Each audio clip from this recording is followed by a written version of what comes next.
आज हम मनु के राजा या राजपद संबंधी विचारों पर चर्चा करेंगे। आइए सबसे पहले देखते हैं राजा की उत्पत्ति। मनुस्मृति में विश्व के प्रथम राजा अथवा राजपद की उत्पत्ति के बारे में दैवीय सिद्धांत को स्वीकार किया गया। इस संबंध में इस ग्रंथ का विशेष महत्वपूर्ण इस प्रकार है।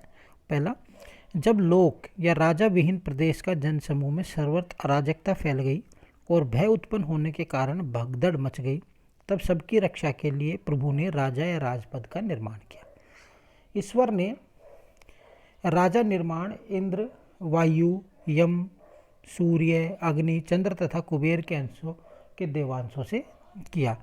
ईश्वर ने राजा का निर्माण इंद्र, वायु, यम, सूर्य, अग्नि, वरुण, चंद्र तथा कुबेर आदि के देवांशों से किया।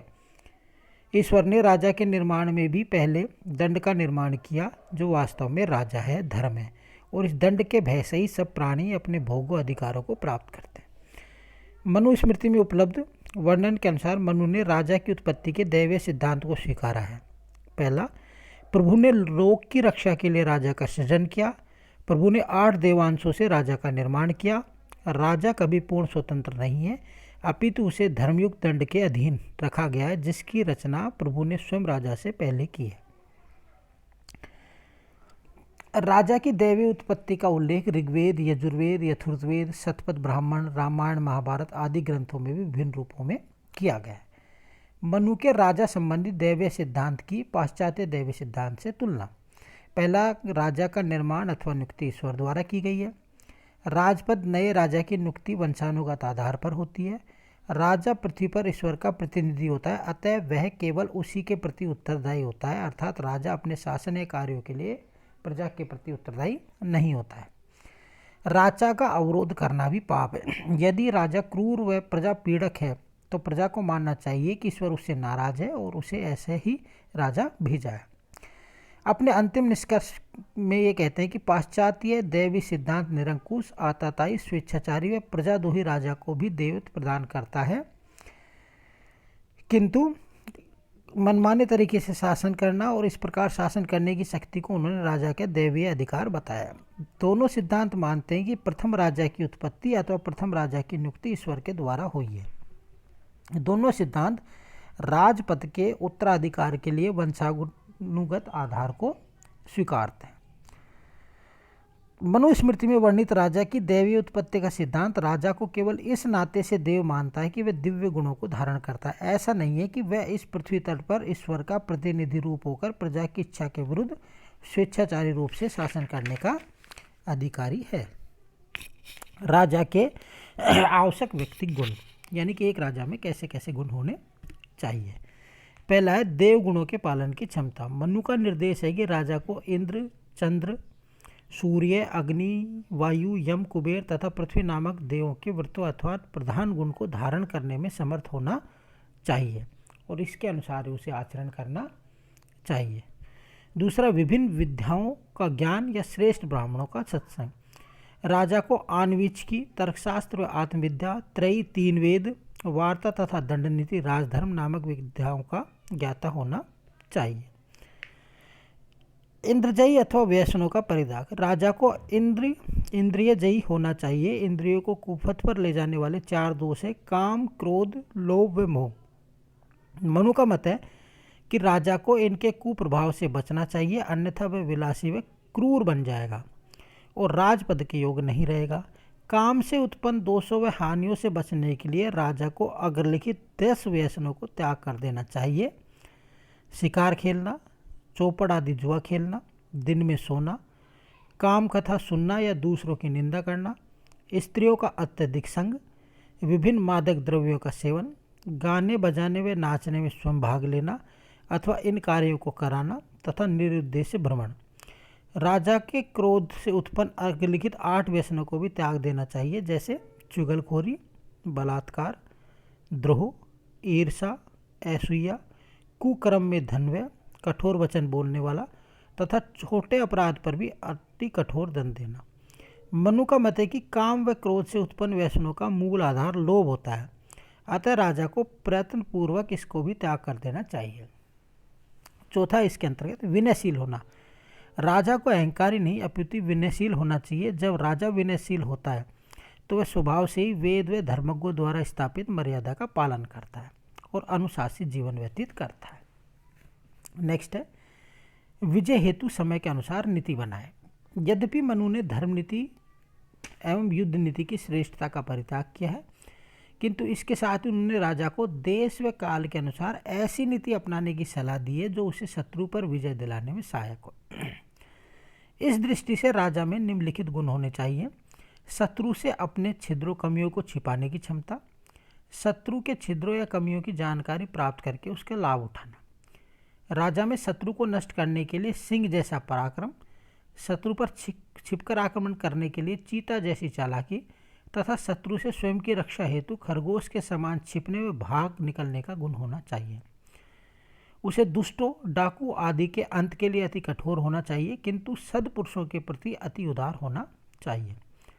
मनु ने राजा के लिए जो आवश्यक व्यक्तिगत गुण बताए हैं वे उसके द्वारा राजधर्म का पालन करने में अत्यंत सहायक है। आधुनिक भाषा में कहें तो राजा को शारीरिक, मानसिक व आध्यात्मिक दृष्टि से एक आदर्श शासक होना चाहिए।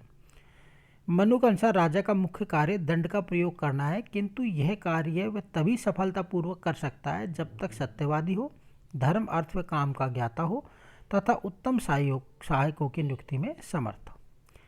राजा के कर्तव्य कार्य।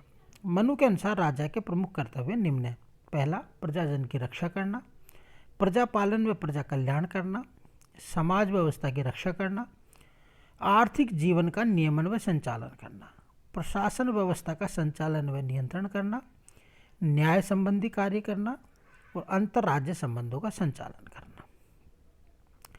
एक राज व्यवस्था में राजा की स्थिति क्या है, या फिर क्या मनु का राजा निरंकुश व स्वेच्छाचारी है? मनु ने राज्य के 7 अंगों प्रवृत्तियों में राजा को सर्वाधिक महत्वपूर्ण स्वीकारा है। राज व्यवस्था में राजा की स्थिति केंद्रीय महत्व की है। राजा का सृजन या निर्माण स्वयं ईश्वर ने किया है, अतः उसे धर्म व कानून का पालन करने वाला होना चाहिए। मनु ने राजा की शक्ति पर अनेक नैतिक, संस्थागत व विधिक व व्यवहारिक नियंत्रणों की स्थापना की। पहला है, राजा को देवकर्म करने हैं। मनु ने राजा को ईश्वर द्वारा निर्मित व देवांश कहा है और उन्हें इन्हीं गुणों को अपनाते हुए प्रजा रक्षण, प्रजा पालन व कल्याण के कार्य करने चाहिए। मनु ने राजा को दैवीय कर्तव्य तो सौंपे हैं, किंतु उसे किसी प्रकार से स्वेच्छाचारी दैवीय अधिकार नहीं दिए। दूसरा है, राजा धर्म के अधीन है। मनु ने राजा को धर्म से ऊपर नहीं माना है, अपितु वह सदैव ही धर्म के अधीन होता है। अन्य पुरुषों की तरह ही राजा के जीवन का उद्देश्य भी धर्म, अर्थ, काम, मोक्ष की प्राप्ति है, किंतु राजा इन पुरुषार्थों की सिद्धि राजधर्म के पालन द्वारा ही कर सकता है। वास्तव में राजधर्म का पालन करना ही राजा का स्वधर्म है, अर्थात एकमात्र कर्तव्य है।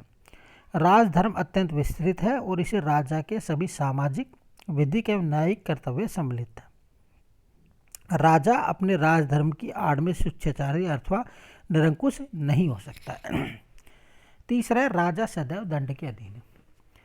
मनु ने राजा को सभी की भांति दंड के अधीन माना है, अतः राजा की शक्ति दंड द्वारा नियंत्रित व प्रतिबंधित है। मनु स्मृति ने केवल राजा को ही दैवीय नहीं माना, अपितु इससे भी पहले दंड को दैवीय माना है। सृष्टि के प्रारंभ से ही ईश्वर ने दंड अर्थात विधान का निर्माण किया और इसे राजा को सौंपा। मनु ने दंड को राज्य का धर्मयुक्त सर्वोच्च विधान माना है और इसे ही वास्तविक राजा कहा है। अतः देहधारी राजा सदैव इसके अधीन है और इसे इसका अनुकरण करना है। मनु ने न्यायिक प्रशासन के प्रसंग में दंड का अर्थ अपराधी को दी जाने वाली सजा भी स्वीकारा है और इस प्रसंग में राजा को दंड के अधीन माना है। राजा दंड का उचित अनुकरण नहीं करता है और दंड द्वारा ही मारा जाता है।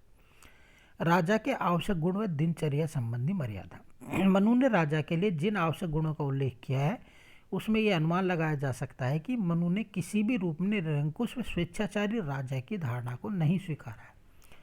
राजा को राजधर्म सहित समस्त शास्त्रों व विद्याओं का ज्ञान होना चाहिए जो उसे वैष्णव से मुक्त करने में तथा विभिन्न कर्तव्यों के पालन में सहायक हो। राजा को विनयशील होना चाहिए और उसमें विद्या, आयु एवं तप में श्रेष्ठ ब्राह्मणों के निर्देशन में कार्य करने का गुण भी होना चाहिए।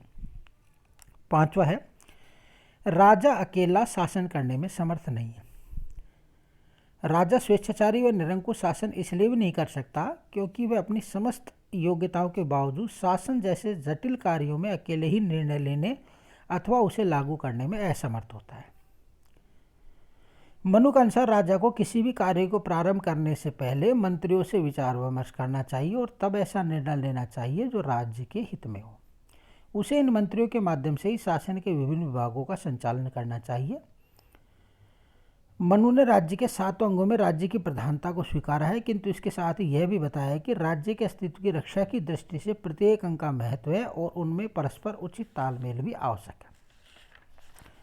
नेक्स्ट है सामाजिक संगठनों संबंधी मर्यादा। राजा को सामाजिक क्षेत्र में कोई विधि बनाने का अधिकार नहीं था। उसका एकमात्र कार्य था वेद, स्मृति व सदाचार पर आधारित वर्ण व आश्रम व्यवस्था के धर्म का प्रजाजन से पालन करवाना, और इस संबंध में राजा की सत्ता ब्राह्मण वर्ण के भी अधीन थी। इस प्रकार वह सामाजिक जीवन में किसी प्रकार के निरंकुश या स्वेच्छाचारी आचरण करने में असमर्थ ही नहीं था। अर्थव्यवस्था संबंधी मर्यादा। आर्थिक क्षेत्र में राजा को कर लगाने का अधिकार तो था, किंतु इस विषय में उसे स्मृति या धर्मशास्त्र के निर्देशों का पालन करना होता था। मनु ने राजकोष के संग्रह अथवा इसके व्यय में राजा को किसी प्रकार की असीमित सत्ता नहीं दी है, अपितु उसे प्रजाहित व राजहित की मर्यादा के अनुसार ही इस कार्य को करने का अधिकार दिया है। परराष्ट्र नीति से संबंधित मर्यादा। परराष्ट्र संबंधों के संचालन के क्षेत्र में राजा की शक्ति मंडल सिद्धांत, नीति के उपायों व षटगुण मंत्र द्वारा नियंत्रित थी। उसका प्रमुख दायित्व अपने राज्य की अखंडता व स्वतंत्रता की रक्षा था, और इस विषय में किसी भी प्रकार का स्वेच्छाचार स्वयं राजा के लिए आत्मघाती सिद्ध हो सकता था। राष्ट्र के प्रशासन में विकेंद्रीकरण का तत्व।